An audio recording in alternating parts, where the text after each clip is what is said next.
April 23 சரி, மே 4 சரி, பெரம்பலூர் தொகுதி வந்து ஒரு ஒரு போர்க்களமாக இருக்கும்ண்ணா. சொல்லப்போனால் வந்து ஒரு புரட்சிக்கான நாள்.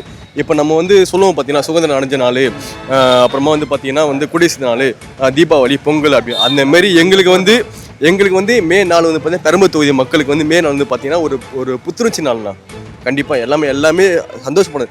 எங்களுக்கான ஒரு தலைவர் வந்துட்டாப்புல, எங்களுக்கான எல்லாத்தையும் விட்டு வர்றாருண்ணா. கண்டிப்பாக இத்தனை நாளாக நம்ம தியேட்டரில் பார்த்து கொண்டாடிட்டு இருப்போம்.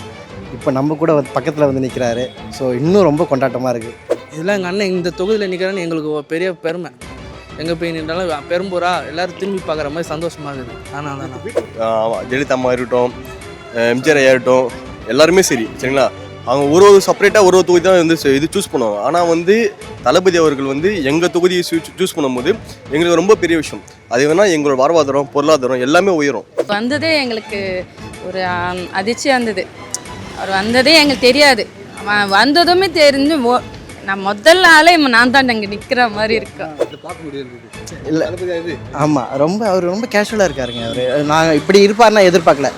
மேபி ஓட்டுக்காக சில பேர் நினைக்கலாம், ஓட்டுக்காக இதெல்லாம் பண்ணுவாங்க தான், எலெக்ஷன் வந்துருச்சு இதெல்லாம் பண்ணுவாங்கன்னு தான் சில பேர் நினைக்கலாம். ஆனால் அவர் ரொம்ப கேஷுவலாக இருக்கார். இதுதான் அவரோட உண்மையான ஒரு ஆட்டிடியூடே இதுதான். தளபதி கோயில் வந்திருக்காரு, அதை எப்படி பார்க்குறீங்க?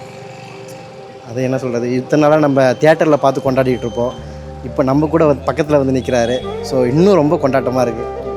நேற்று தொகுதியில் வந்து கீழே கோலம் போட்டு மக்களோட பேசி அதெல்லாம் பார்க்க இல்லை, நான் அப்போ ஆஃபீஸில் இருந்தேன். அந்த நியூஸை வந்து நான் ஈவினிங் பார்க்கும்போது ரொம்ப கஷ்டப்பட்டேன். ஐயோ பார்க்க முடியாமல் போச்சு அப்படின்னு. ஆமாம், ரொம்ப கஷ்டப்பட்டேன் நான். இத்தனை நாளாக நம்ம அவங்க வீட்டுக்கு போயிருப்போம் பார்க்கலான்னு. அப்போல்லாம் மிஸ் பண்ணதை இப்போ நம்ம ரொம்ப மிஸ் பண்ணிட்டோமே, ரொம்ப ஃபீல் பண்ணேன். உங்கள் தொகுதியில் விஜய் வந்திருக்காருல்ல, இல்லை நான் வந்து எதிர்பார்க்கல. அவர் பெரம்பூர் சொல்லுவார், நான் எதிர்பார்க்கல. பிரேக்கிங் நியூஸ் போயிட்டு இருந்துச்சு, அது ஃபேக்காக இருக்கும்னு நினச்சேன். பெரம்பூரில் வரமாட்டார் அப்படின்னு நினச்சேன். ஆனால் பெரம்பூர் வந்தோடனே ரொம்ப சந்தோஷம். ஏன்னா இத்தனை நாள் நம்ம இவ்வளோ பெரிய ஃபேன்ஸாக இருந்திருக்கோம். நம்ம தொகுதியில் வந்து நம்ம நிற்கும் போது ரொம்ப சந்தோஷமாக இருந்துச்சு கேட்கும்போது.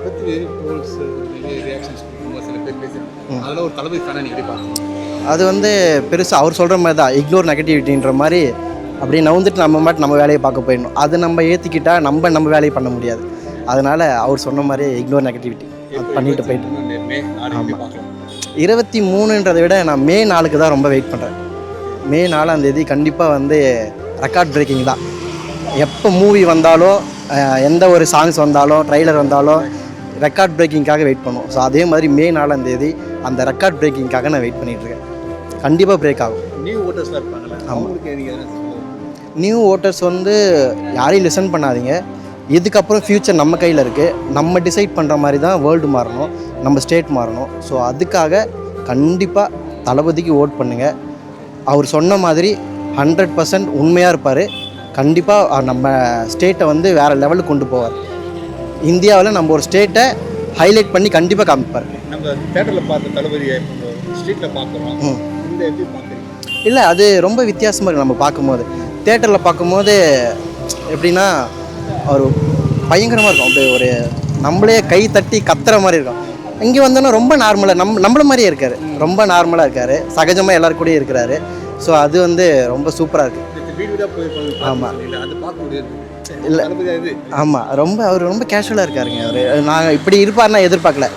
மேபி ஓட்டுக்காக சில பேர் நினைக்கலாம், ஓட்டுக்காக இதெல்லாம் பண்ணுவாங்க தான், எலெக்ஷன் வந்துருச்சு இதெல்லாம் பண்ணுவாங்கன்னு தான் சில பேர் நினைக்கலாம். ஆனால் அவர் ரொம்ப கேஷுவலாக இருக்கார். இதுதான் அவரோட உண்மையான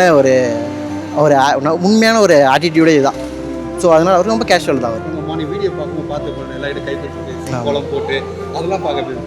இல்லை, அவர் சொன்னதை அவர் பண்ணி காமிச்சிருக்காரு. ஸோ எல்லாரும் கண்டிப்பாக அதை ஃபாலோ பண்ணுவாங்க. அந்த மாதிரி அவர் சொல்கிறத அவர் முதல்ல ஃபஸ்ட்டு பண்ணிவிடுவார். ஸோ அதை பேஸ் பண்ணி எல்லாருமே ஃபாலோ பண்ணி, ஆமாம், அதனால் அவர் பண்ணிட்டார். அடுத்தடுத்து எல்லோரும் பண்ணுவாங்க. ஸோ இதை பார்த்தே சில பேர் வந்து ரொம்ப ஃபீல் பண்ண போகிறாங்க. தேங்க்ஸ். இங்கே வந்து ரொம்ப சந்தோஷமாக இருந்தது. நான் நேற்று வந்து அவர் வந்து பண்ணது அவ்வளோ இறங்கி நம்மளுக்கோசம் வந்து பண்ணிக்கிறாருன்னா கண்டிப்பாக இந்த தொகுதியில் அவர் தான். இங்கே ஒருத்தர் இருக்கிறாங்க, ஜஸ்ட்டு ஒரு அடி தான் பார்த்தேன், 2021 பார்த்தேன். அதோடு இப்போ தான் பார்க்குறேன். சிக்கோ கார்னர்லாம் வந்துக்கிறாங்க. சரி, இப்போ தான் வந்தார். ரொம்ப என்னாச்சு பண்ணாங்கிறா இதுவாக பார்த்தா என்ன எல்லா முன்னாடியும் கேஷுவலாக பண்ணார். எல்லாருமே சந்தோஷமாக இருங்க, கான்ஃபிடெண்ட்டாக இருங்க, நம்ம தான் சொன்னார். அதே சந்தோஷம். ஸ்க்ரீனில் பார்த்துருக்கோம் தளபதியை, இப்போ நேரில் பார்க்க அந்த வைப். நான் ஆர்கே நகரில் வந்து சுராண்ணா, ராஜேஷ் அண்ணா எல்லாரையும் நம்மளுக்கு தெரியும். ஆனால் அவங்களாம் வந்து அவங்க தொகுதி வந்து பெரம்பூர் இவங்களை போய் பாடுறா அவங்க சொன்னாங்க. ஒரு கைடன்ஸ் மூலிமா வந்தேன். ஆனால் அவங்க வந்து இவ்வளோ நாள் இவ்வளோ பண்ணுறாரு, சந்தோஷம் தான். சில தூய்மையாளர் பணி வந்து ஒரு 6 மாதம் முன்னாடி வந்து இங்கே நம்ம சென்ட்ரல் முன்னாடி எவ்வளோ பேர் உட்காந்து இருந்தாங்க. அது எவ்வளோ பெரிய விஷயம். அதான் கூப்பிட்டு எல்லோரும் பிளாஸ்டிக் சேரில் நல்ல சேரில் உட்கார வச்சு என் தலைவர் எங்கள் அண்ணன் காஃபியை கொடுத்து அவர் சேரில் உட்காந்துச்சார். அது எவ்வளோ பெரிய சந்தோஷம் தான். ஒரு தலைவர், தூய்மையான தலைவர் எங்கள் அண்ணன். பர்மிட் பண்ணுவார்னு நினைக்கிறேன். சொல்லியிருக்காரு இப்போ 5 வருஷம் சொல்லியிருக்காரு. அதான் அண்ணன் எங்கள் அண்ணன் பற்றி தான். இனிமேல் பெரம்பூர் எப்படி இருக்கும்? இதுக்கப்புறம் இப்போ 2021 இது வரையும் ஒன்று வளர்ச்சி இல்லைண்ணா. குப்பைமேடு ஆனால் வருஷத்துக்கு ஒரு வாட்டி ஏறிது. கெமிக்கல்லாம் வெளியில் வந்து இந்தாகுது. அதே மாதிரி மழை பெஞ்சாலே தண்ணியில் ஆத்தோரமாக ஓடணும். இந்த இன்னொன்று கரண்ட்டு ஒரு 2-3-4 வருஷத்துக்கு முன்னாடி இங்கே நம்ம குப்பைமேடு பக்கத்தில் குழந்தைங்க அறுத்துச்சு. அதெல்லாம் எப்போயோ வந்துச்சு. ஆனால் அதெல்லாம் எவ்வளோ மீடியாவில் வரல, எல்லாத்தையும் மூடி மறைச்சிட்டாங்க. ஆனால் இப்போ வந்து என்ன சொல்கிறாங்க, நாங்கள் வந்தாலும் இது மாதிரி பண்ணுவோம், அந்த மாதிரி பண்ணுவாங்க. இதெல்லாம் எங்கள் அண்ணன் இந்த தொகுதியில் நிற்கிறான்னு எங்களுக்கு ஒரு பெரிய பெருமை. எங்கே போய் நின்றாலும் பெரும்பூரா எல்லோரும் திரும்பி பார்க்குற மாதிரி சந்தோஷமாகுது. ஆனால் ஒரு எவ்வளோ பெரிய ஆளாக இருந்தாலும் தன்னை தாட்டிக்க மாட்டாங்க. ஐயோ இங்கெல்லாம் வேணான்னு. ஆனால் ஒரு கீழ்த்தட்டில் இருந்தாலும் வாப்பா அதெல்லாம் ஒன்றும் இல்லை வாப்பான்றாங்க. அது எவ்வளோ பெரிய சந்தோஷம். இப்போ நம்ம ரோட்டில் போகிறோம், சார் ஐயா என்னாச்சும் தர்மம் பண்ணுங்கன்றாங்க. அவங்களாம் எப்பப்பா சில பேர் இருந்தாங்க, சில பேர் காசு கொடுப்பாங்க. ஆனால் அவங்களே ஒரு ஆளை மதித்து கை மேலே கை போட்டு நின்று பேசுது, அது எவ்வளோ பெரிய சந்தோஷம். இந்த 23 மே 4 எப்படி பார்ப்போம்? ஒரு வரலாறு திரும்ப எம்ஜிஆர் இருந்தார். அவர் காலத்தில் நாங்கள் எப்படி இருந்தாலும் தெரியாது. ஆனால் இப்போ இருக்கிறத பார்த்தா அப்போ எம்ஜிஆர் எவ்வளோ கஷ்டப்பட்டுக்கிறாரு, எவ்வளோ அசிங்கப்பட்டுக்கிறாரு, எவ்வளோ வலி தாங்கிக்கிறாருன்னு இவர் மூலிமா நம்மளுக்கு தெரியுது. அதனால் ஒரு மாற்றம் கண்டிப்பாக வரும். நான் கண்டிப்பாக ரொம்ப சந்தோஷம்ண்ணா. ஏன்னா வந்து பார்த்தீங்கன்னா 230 தொகுதியை விட்டுட்டு பெரம்பூரை சூஸ் பண்ணிக்கிறது வந்து பார்த்தீங்கன்னா எங்களுக்கு வந்து ஒரு பாக்கியம் தான் நினைப்பேன். சரிங்களா? ஏன்னா வந்து இப்போ நான் கடவுள்கிட்ட வேண்டுறோம். ஒரு விஷயம் வேண்டும் போது நம்ம நினைப்போம் லைஃப்பில் வந்து இந்த விஷயம் நல்லா இருந்தால் போதும், அந்த விஷயம் நல்லா இருந்தால் போதும். அந்தமாரி எங்களுக்கு தமிழ்நாட்டு மக்கள் என்னென்னா பெரம்பூரை சூஸ் பண்ண ரொம்ப நல்லது. ஏன்னா இந்த இதில் பார்த்தீங்கன்னா வேசரப்படி நிறைய ஸ்லெம் ஏரியா இருக்குது. சரிங்களா? ஏன்னா மக்கள் ரொம்ப கஷ்டப்படுறாங்க. ஆமாம், கண்டிப்பாக ரொம்ப கஷ்டப்படுறாங்க. எப்படின்னா எங்களை ஒதுக்குறாங்க. மற்ற ஏரியாவில் பார்த்தீங்கன்னு வச்சுக்கோங்களேன், ஸ்லெம்மா இந்தமாரி அப்படின்னு ஒதுக்குறாங்க. அது வந்து பார்த்தீங்கன்னா இப்போ தளபதி வந்ததுக்கப்புறமா அவர் சூஸ் பண்ணது ரொம்ப பெரிய விஷயம். அது வந்து பார்த்தீங்கன்னா எங்களுக்கு ஒரு வந்து பார்த்தீங்கன்னா அவர் சூஸ் பண்ண விஷயம் வந்து பார்த்தீங்கன்னா எங்களை வந்து இந்த இடத்துலேருந்து மேல் இடத்துல வந்து எங்களை உயர்த்த நல்ல ஒரு வாய்ப்பு கண்டிப்பாக அவர் வந்தது. ஏன்னா மற்ற கட்சிக்காரங்க பார்த்தீங்கன்னா நீங்கள் உங்களுக்கே தெரியும், ஜெயலலிதா அம்மா இருக்கட்டும், எம்ஜிஆர் ஐயா இருக்கட்டும், எல்லாருமே சரிங்களா, அவங்க ஒரு செப்பரேட்டாக ஒரு தொகுதி தான் வந்து இது சூஸ் பண்ணுவாங்க. ஆனால் வந்து தளபதி அவர்கள் வந்து எங்கள் தொகுதியை சூஸ் பண்ணும்போது எங்களுக்கு ரொம்ப பெரிய விஷயம். அது வேணால் எங்களோட வாழ்வாதாரம், பொருளாதாரம் எல்லாமே உயரும். புரிஞ்சுங்களா? எல்லாமே வந்து இன்க்ரீஸ் ஆகும். மேலே நாங்கள் எங்களோடனா இப்போ கீழே இருக்கோம், நாங்கள் மேலே போவோம். இப்போ வந்து பார்த்தீங்கன்னா இப்போ அண்ணா நகர் எடுத்துக்கோங்க, மற்றபடி இது அடையார் எடுத்துக்கோங்க, அதெல்லாம் வந்து பார்த்தீங்கன்னா அந்தமாரி எங்களோட இது வந்து பார்த்தீங்கன்னா பெரம்பூர் தொகுதியை வந்து நல்லா உயர்த்த தான் தளபதி கண்டிப்பாக அந்த ஒரு விஷயம் முன்னேற்றி வந்திருக்காரு. புரியுது? அதில் தான் வந்து வந்திருக்காரு. அதேமாரி மக்கள் சப்போர்ட்டு அதிகமாக இருக்குண்ணா. ஏன்னா நாங்கள் வீடியோ பிரச்சனை பண்ணுறோம், போய் கேட்குறோம், வீட்டுக்கு போயிட்டு வாசல் நின்று கேட்குறோம், அம்மா ஓட்டு போடுங்கம்மா அப்படின்னும் போது அவங்க ஒரே வார்த்தை சொல்கிறாங்க, என் பிள்ளைக்கு ஓட்டு தான்ப்பா, எங்கள் வீட்டு பிள்ளைப்பா, எங்கள் வீட்டுக்குள்ளே இருக்காருப்பா. ஏன்னா குழந்தைங்க முத கொண்டு நாங்கள் போகிறதுக்கு முன்னாடியே விசில்ப்பா அப்படின்னு அவங்க அந்தளவுக்கு பேசுகிற அளவுக்கு எங்கள் தளபதி வந்து அந்தளவுக்கு மனசை எடுப்பிச்சிருக்காரு. அது ரொம்ப சந்தோஷமாக இருக்குது. என்னன்னா ஏப்ரல் 23 மே 4 எப்படி பார்க்கலான்றீங்க? கண்டிப்பாக ஏப்ரல் 23, ஆமாம், ஏப்ரல் 23 வந்து பார்த்தீங்கன்னா எங்களுக்கு வந்து நியூஸ், அதை எங்களோட ஒப்பீனியன் என்னென்னா தமிழக இளைஞர்கள் எல்லாமே சரி, என்னோட ஒப்பீனியன் என்னென்னா ஒயிட் சட்டை காக்கி ஃபேண்ட்டு எங்கள் அண்ணனோட இது காஸ்டியூம் போடுதுங்களா, அதை போட்டு எல்லாத்துக்கும் ஒரு புது புரட்சிண்ணா, புது மாற்றம். கண்டிப்பாக சர்க்கார் ரீக்ரியேட் பண்ணிட்டாரு. நாங்கள் வந்து 23 நாங்கள் ரீக்ரியேட் பண்ணுவோம். புரிஞ்சுங்களா? ரீக்ரியேட் கண்டிப்பாக பண்ணுவோம். இப்போ ஒன்றும் இல்லை, எல்லாத்துலேயும் சரி. அதேமாதிரி ஏப்ரல் 23 சரி, மே 4 சரி, பெரம்பூர் தொகுதி வந்து ஒரு போர்க்களமாக இருக்கும்ண்ணா.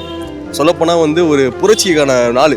இப்போ நம்ம வந்து சொல்லுவோம் பார்த்தீங்கன்னா சுதந்திரம் அடைஞ்ச நாள், அப்புறமா வந்து பார்த்தீங்கன்னா வந்து குடியரசு நாள், தீபாவளி, பொங்கல் அப்படி அந்தமாரி எங்களுக்கு வந்து மே 4 வந்து பார்த்தீங்கன்னா பெரம்பூர் தொகுதி மக்களுக்கு வந்து மே 4 வந்து பார்த்தீங்கன்னா ஒரு புத்துணர்ச்சி நாள்ண்ணா. கண்டிப்பாக எல்லாமே சந்தோஷப்படுது. எங்களுக்கான ஒரு தலைவர் வந்துட்டாப்புல, எங்களுக்கான எல்லாத்தையும் விட்டு வர்றாருண்ணா. கண்டிப்பாக அதை வந்து நாங்கள் ஒரு ஏப்ரல் 4 வந்து பார்த்தீங்கன்னா, மே 4 வந்து பார்த்தீங்கன்னா கண்டிப்பாக நாங்கள் வந்து ஒரு புத்துணர்ச்சி நாள் தான் நாங்கள் நினைக்கிறோம். சரிங்களா? கண்டிப்பாக அவர் நல்லது பண்ணுவார். சரிங்களா? ஏன்னா எல்லாத்தையும் விட்டு வர்றாருண்ணா. உங்களுக்கே தெரியும் அவரை வந்து சோஷியல் மீடியாலேருந்து நான் தப்பாக சொல்லலை, கண்டிப்பாக எல்லாருமே வந்து பார்த்தீங்கன்னா அவரை வந்து ரொம்ப டவுன் பண்ணுறாங்க. ஆனால் எல்லா அத்தனை வழியும் தாங்கிட்டு எல்லாத்தையும் இது பண்ணிவிட்டு எங்களுக்கோசம் வர்றாரு, மக்களுக்கோசம் வர்றாரு, மக்களோட கண்ணீரை பார்க்குறாரு அவர். ஏன்னா என்ன ஒன்றா நேரில் அவர் வர முடியல சொல்லப்போனால், ஏன்னா வந்து பர்மிஷன் அந்த கிடைக்கல. அவர் வரணும்னு ஆசை, நான் வந்து மக்களை சந்திக்கணும், நான் வந்து மக்களை பார்க்கணும், மக்கள்கிட்ட பேசணும், மக்கள் குறையில கேட்கணும் அப்படின்னு ஆசை.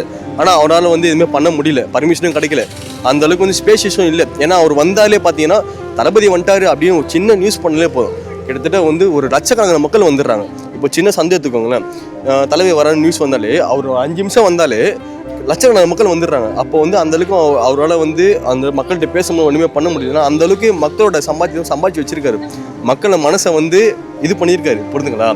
ஆமாம், கண்டிப்பாக இது பண்ணியிருக்காரு. அதனால தான் வந்து எல்லாத்தையும் விட்டு வர்றாருண்ணா. கண்டிப்பாக சொல்கிறேன், இந்த வந்து எலெக்ஷன் வந்து பார்த்தீங்கன்னா ஒரு வந்து அரசியல் மாற்றம்ண்ணா. கண்டிப்பாக நல்லது நடக்கும்ண்ணா. எல்லாத்தையும் சரி, ஒட்டுமொத்த தமிழகமும் சரிண்ணா. கண்டிப்பாக ஒரு புரட்டி போகிறோண்ணா. ஒரு ஆட்சி மாற்றமும் சரி, அரசியல் மாற்றமும் சரி, எல்லாமே கண்டிப்பாக நடக்கும்ண்ணா. சரிங்களா? ஏன்னா ஒன்று அவங்க சொல்கிறாங்க இந்தமாரி வந்து அப்பா வருவாரப்பா, இவர் வருவாப்பா, அவர் வருவாப்பா, வர முடியாதுப்பா அப்படின்றாங்க. ஆனால் எங்களோட நம்பிக்கை கண்டிப்பாக, ஏன்னா வந்து அவர் சொன்ன விஷயந்தான், நான் வந்து அரசியல் வரத்துக்கு முன்னாடியே ஒரு வீட்டிலும் போய் இருந்திருக்காரு. புரிஞ்சுங்களா? மக்கள் மனசில் எஞ்சில் குடியிருந்திருக்காரு. கண்டிப்பாக அந்த ஒரு விஷயத்துக்கோசம் எல்லாத்தையும் வரும்போது கண்டிப்பாக அவருக்கோசம் நாங்கள் எப்பவுமே நிற்போண்ணா. எப்போ இல்லை, எப்பவுமே நிற்போண்ணா. ஆனால் அவர் தோத்தாலும் சேர்த்து ஜெயிச்சாலும் சரிண்ணா, கண்டிப்பாக நாங்கள் நிற்போண்ணா. அவர் சப்போர்ட்டாக இருப்போண்ணா, எப்பவுமே சரிண்ணா. தளபதி வந்திருக்காரு, எப்படி பார்க்குறீங்க? என்ன சொல்ல தெரியல, அவர் வந்ததே எங்களுக்கு ஒரு அதிர்ச்சியாக இருந்தது. அவர் வந்ததே எங்களுக்கு தெரியாது, வந்ததுமே தெரிஞ்சு நான் முதல் ஆளே நான் தான் அங்கே நிற்கிற மாதிரி இருக்கும். என்ன சொல்ல புரியல. கோலம்லாம் போட்டார்ல, பார்த்தீங்களா? செம எக்ஸ்பீரியன்ஸ், வேறு லெவலில் இருந்தது. அப்புறம் அவர் மேலேருந்து வரும்போது என்ட்ரன்ஸ் வந்துட்டு அவங்க கோலம் போடும்போது எங்களுக்கெல்லாம் அவர் கோலம் போடுறதே ஒரு அழகாக இருந்தது. அங்கே நீங்கள் இப்போ ஒரு ஆக்டராக இருந்தார், இப்போ நடிகர் வெளியே விட்டு வந்திருக்காரு, நம்ம கூட உட்காந்து பண்ணும்போது எப்படி இருந்தது? ரொம்ப என்ன சொல்கிறது, எங்கள் அண்ணன் கூட உட்காந்து இருக்கிற மாதிரியே இருக்கு, ஒரு ஃபீலு சந்தோஷமாக இருந்தது. பெரம்பலூர் தொகுதி வந்திருக்காரு தளபதி, இதை எப்படி பார்க்குறீங்க? நீங்கள் எது பார்த்தீங்களா? அவர் நம்ம தொகுதிக்கு வருவார் நினச்சி கூட பார்க்கல. நாங்கள் வர்றாருன்னா நாங்கள் அவரை தூக்கி தான் போயிடுவோம். எங்கள் அவருக்கு என்ன கோரிக்கை வச்சிருக்கீங்க? அவர் கோரிக்கை என்னன்னா, பெண்களுக்கு நல்லது செய்கிறேன்னு சொல்லியிருக்காரு. ரெண்டாவது ஒரு எப்படி சொல்கிறது, நிறைய கோரிக்கை இருக்குது. பெண்களுக்கு மெயினாக பாதுகாப்பு வேணும், வெளியே போனால் பாதுகாப்பு இல்லை. அப்புறம் நிறைய எப்படி சொல்கிறது, இந்த கஞ்சா எல்லாமே ஒழிக்கணும், போதைப் பொருள் ஒழிக்கணும். அப்புறம் இன்னும் என்னென்ன செய்கிறார், நல்லது செய்வார், இன்னும் அவர் செய்வார் ஒரு நம்பிக்கை எங்களுக்கு. அவர் வரணுன்னே, எங்கள் தொகுதிக்கு வர்றாருன்னு எங்களுக்கு சந்தோஷம்தான். பார்த்துருக்கேன். அவர் ஸ்டைல் எப்படி சொல்கிறது, வேறு லெவல், பார்த்துட்டு ரொம்ப